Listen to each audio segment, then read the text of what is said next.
살아계신 하나님 아버지, 이 시간 찬송과 기도 가운데, 말씀 가운데 하나님 보기를 원합니다. 그리스도를 통해 나타내신 아버지의 영광을 온전히 알게 하여 주시옵소서. 이 시간 예배드리는 가정마다 평강과 기쁨으로 함께 해주시기를 간절히 원하오며 예수님의 이름으로 기도합니다. 아멘. 코로나19 때문에 1년에 한 번, 생애 한 번 혹은 몇 번 되지 않는 입학식, 졸업식, 결혼식 또는 돌잔치나 생일과 같이 함께 모여 축하할 일은 꿈도 못 꾸고 있지만 요즘은 축하가 필요한 거의 모든 잔치를 뷔페에서 합니다. 장소와 음식, 필요한 대부분의 것이 한 번에 해결되기 때문입니다. 그 어떤 부족함도 없는 것이죠. 뷔페와 같은 외식 문화가 없던 시절의 잔치는 정말 중노동입니다. 특히 결혼식이나 회가, 칠순잔치 같은 큰 일을 하려면 모든 식구가 총동원되어 잔치에 필요한 음식, 또 각종 필요한 물건, 손님 맞이, 정리정돈 등 처음부터 끝까지 다 해야 합니다. 모든 손님이 돌아갈 때까지, 끝날 때까지 긴장의 끈을 놓쳐서는 안 됩니다. 만약에라도 음식이 부족하거나 손님 접대가 허술하면 사람들의 입에 오르내리며 수치 아닌 수치를 겪게 됩니다. 반대로 모든 것이 좋았다면 칭찬에 칭찬이 이어집니다. 오늘 말씀 1절 2절을 읽겠습니다. 사흘째 되던 날 갈릴리 가나에 혼례가 있어 예수의 어머니도 거기 계시고 예수와 그 제자들도 혼례의 청함을 받았더니 아멘. 사흘째 되는 날 언제부터 3일이 지났습니까? 나다나엘이 예수님께 당신은 하나님의 아들이시요 이스라엘의 임금이로 소이다 고백하였고 예수께서 나다나엘에게 이보다 더 큰 일을 보리라 한지 사흘째 되는 날입니다. 예수님과 제자들은 갈릴리 가나에 결혼식이 있어 참석했습니다. 그렇기에 이번 혼례는 나다나엘의 고백과 예수께서 말씀하신 큰 일과 연관된 일로 볼 수 있습니다. 이번 일의 시작은 사실 세례 요한입니다. 그가 나는 그리스도가 아니라 내 뒤에 오시는 그이라 말할 때부터입니다. 세례 요한이 나는 아니고 그이라 말한 다음 날 예수께서 요한에게 나아오십니다. 보라, 하나님의 어린 양이로다. 내 뒤에 오는 이 사람이 이 사람을 가르킴이라. 그리고 다음날 안드레가 예수님과 함께한 후 베드로에게 말합니다. 우리가 메시아를 만났다. 또 다음날 빌립과 나다나엘을 만났고 나다나엘이 고백했습니다. 그리고 3일 후입니다. 즉 세례 요한 뒤에 오시는 이가 어떤 분이냐? 정말 메시아냐? 하나님의 아들이요 이스라엘의 임금이신가? 하는 작은 결론이 갈릴리 가나에서 일어난 혼인잔치 이야기입니다. 혼인잔치에 예수님의 어머니 마리아도 있었습니다.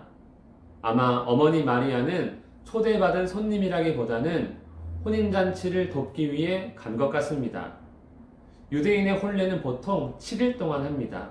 그래서 많은 사람들이 함께 하기에 많은 것을 미리 준비해야 하고 또 돕는 사람도 많이 필요합니다. 그것이 하객에 대한 예의이며 초대받은 사람들은 초대에 응해 기뻐하며 축하하는 것이 신랑과 신부에 대한 예의입니다. 3절 말씀을 읽겠습니다. 포도주가 떨어진지라 예수의 어머니가 예수에게 이르되 저들에게 포도주가 없다 하니 아멘. 혼인잔치에 포도주가 떨어졌습니다. 사실 요즘이야 그냥 사오면 될 것 같습니다. 하지만 요즘도 품질과 양을 따진다면 전혀 다른 문제가 됩니다. 만약 수백 명의 하객이 있는 결혼식에서 음식이 떨어졌다면 그래서 원하는 좋은 재료의 음식을 필요한 만큼 당장 구해야 한다면 그것이 가능할까요? 아무리 돈이 많아도 불가능합니다.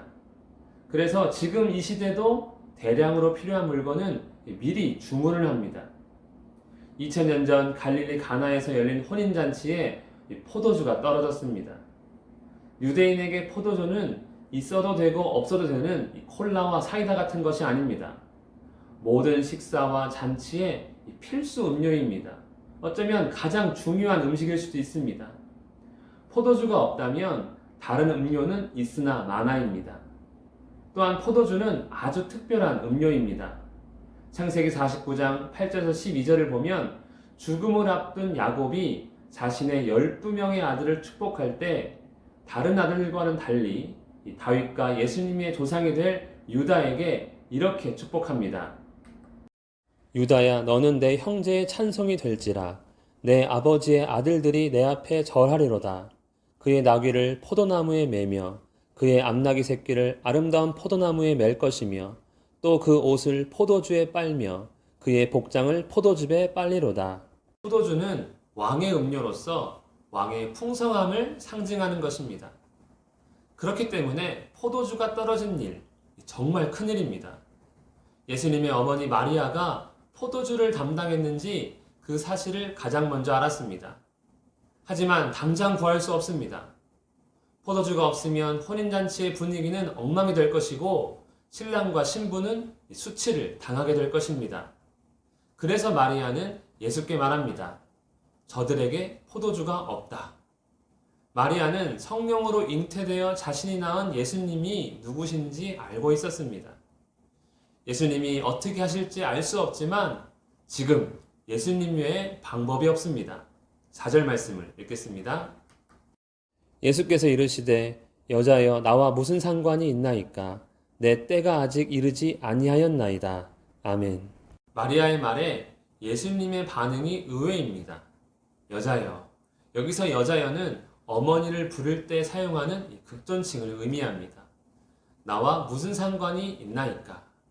예수님은 결혼식의 신랑이 아닙니다. 초대받은 하객입니다. 그러니 포도주가 떨어진 일은 자신과 상관이 없습니다. 하지만 마리아의 마음을 모르는 예수님이 아닙니다. 그래서 이렇게 말합니다. 내 때가 아직 이르지 아니하였나이다. 예수께서 말씀하신 내 때, 무슨 의미일까요? 요한복음 7장 6절에서도 이렇게 말씀합니다. 내 때는 아직 이르지 아니하였거니와. 요한복음 7장 30절 그들이 예수를 잡고자 하나 손을 대는 자가 없으니 이는 그의 때가 아직 이르지 아니하였음이라. 예수님의 때는 무엇이고 언제입니까? 요한복음 12장 23절 예수께서 대답하여 이르시되 인자가 영광을 얻을 때가 왔도다. 13장 1절 예수께서 자기가 세상을 떠나 아버지께로 돌아가실 때가 이른 줄 아시고. 예수께서 말씀하신 내 때는 바로 영광을 얻게 될 십자가의 죽음과 부활의 때입니다. 그러니 지금은 아닙니다. 영광을 나타낼 수 없습니다. 그렇다면 예수님은 어머니 마리아의 부탁을 거절하신 것입니까? 5절 말씀을 읽겠습니다. 그의 어머니 마리아가 하인들에게 이르되 너희에게 무슨 말씀을 하시든지 그대로 하라 하니라. 아멘. 거절하신 듯한 예수님의 말씀인데 마리아는 예수께서 무슨 일을 하실 것처럼 하인들에게 말했습니다. 마리아는 예수께서 혼인잔치를 위해 어떤 조치를 취하실 것이라 알았던 것입니다. 혼인잔치에 포도주가 떨어졌습니다. 예수님이 어떻게 행하실지는 알 수 없습니다. 하지만 분명히 행하실 것입니다. 그렇기에 하인들에게 말한 무슨 말씀을 하든지 그대로 하라는 마리아의 강한 명령일 것입니다. 우리 6절, 8절 말씀을 읽겠습니다. 거기에 유대인의 정결 예식을 따라 두세 통 드는 돌 항아리 6이 놓였는지라. 예수께서 그들에게 이르시되 항아리에 물을 채우라 하신즉 아귀까지 채우니 이제는 떠서 연회장에게 갖다 주라 하심에 갖다 주었더니. 아멘. 거절하신 줄 알았는데 정말로 예수님이 하인들에게 말합니다. 항아리에 물을 채우라. 하인들은 예수님의 말씀을 듣고 물을 떠다 채웁니다. 그러자 다시 말씀하십니다. 이제는 떠서 연회장에게 갖다 주라. 이에 하인들이 갖다 줍니다. 참으로 이해할 수 없는 상황입니다. 포도주가 아니라 물을 떠다 주었기 때문입니다. 하인들이야 자신들에게 책임이 없으니 그리고 마리아가 강하게 명령했으니 믿음이 있고 없고를 떠나 예수님의 말씀대로 따라야 할 수밖에 없었을 것입니다. 마리아는 아무리 예상을 했더라도 당장은 놀랐을 것입니다. 포도주가 아닌 물을 갖다 주었기 때문입니다. 하지만 놀란 마음은 금세 진정이 됩니다. 9절 말씀입니다. 연회장은 물로 된 포도주를 맛보고도 어디서 났는지 알지 못하되 물 떠온 하인들은 알더라. 연회장이 신랑을 불러. 아멘. 연회장은 하인이 떠다준 물이 아닌 포도주를 맛보았습니다. 무슨 마술이라도 부린 듯 물이 포도주가 된 것입니다. 연회장은 당연히 이 사실을 알지 못합니다. 누구만 압니까? 하인만 압니다. 아무도 모르고 하인들만 아는 영광. 내 때가 아직 이르지 않았기에 예수님은 사람들이 알지 못하도록 조용히 은밀하게 능력을 행하신 것입니다. 심지어 하인들도 놀라거나 열광하지 못하도록 물을 채울 때가 아니라 떠다 줄 때 혹은 연회장이 물을 받았을 때 포도주가 되게 하셨습니다. 포도주를 맛본 연회장이 신랑을 불러 말합니다. 사람마다 먼저 좋은 포도주를 내고 취한 후에 낮은 것을 내거늘 그대는 지금까지 좋은 포도주를 두었도다. 예수께서 물로 만드신 포도주는 최상급입니다. 두세 통 들어가는 돌 항아리 6에 가득 찬 포도주. 이제 혼인잔치를 마칠 때까지 충분합니다. 예수께서 물로 최고급 포도주를 만드심으로 혼인잔치를 풍성하게 하신 것입니다. 믿으십니까? 예수님의 포도주 덕분에 혼인잔치는 칭찬에 칭찬이 이어졌을 것입니다. 11절 말씀을 읽겠습니다. 예수께서 이 첫 표적을 갈릴리 가나에서 행하여 그의 영광을 나타내심에 제자들이 그를 믿으니라. 아멘. 예수께서 물로 포도주를 만들었습니다. 첫 번째 표적, 즉 예수님이 하나님이시라는 첫 번째 표시입니다. 잔치에 참석한 거의 모든 사람들은 이 일을 알지 못했습니다.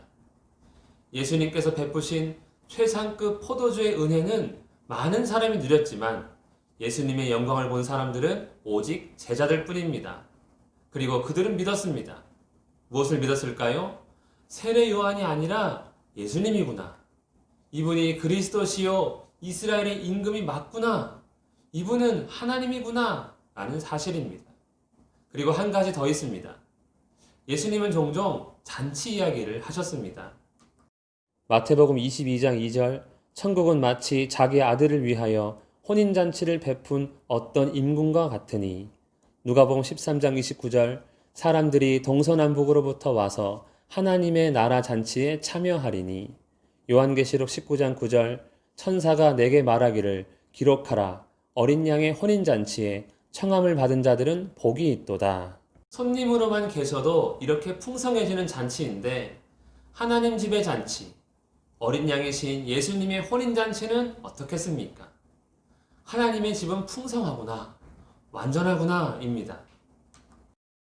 요한복음 1장 18절 본래 하나님을 본 사람이 없으되 아버지 품속에 있는 독생하신 하나님이 나타내셨느니라. 갈릴리 가나의 혼인잔치에서 행하신 큰일, 하지만 마치 첩보작전처럼 아주 은밀히 행하셨기에 사람들은 모릅니다. 아직 때가 아니기 때문입니다. 갈릴리 가나의 혼인잔치의 신랑은 부족했습니다. 인생의 잔치는 아무리 크게 해도 풍성할 수 없는 것이지요. 그러나 하나님의 영광을 나타내신 우리의 신랑 되시는 예수님은 완전합니다. 풍성합니다. 예수님을 알아가며 믿음 가운데 하나님 집의 큰 일을 기대하며 바라보는 우리 모두가 되기를 예수님의 이름으로 축복합니다. 기도하겠습니다. 살아계신 하나님 아버지, 우리의 신랑 되시는 예수님을 온전히 볼 수 있도록 믿음을 더하여 주시옵소서. 주께서 나타내신 하나님의 영광 보기를 원합니다. 믿음을 더하여 주시기를 간절히 원하오며 거룩하신 예수님 이름으로 기도합니다. 아멘. 주 예수 그리스도의 은혜와 하나님의 사랑과 성령의 교통하심이 주님을 찾는 모든 자에게 함께 있을지어다. 아멘.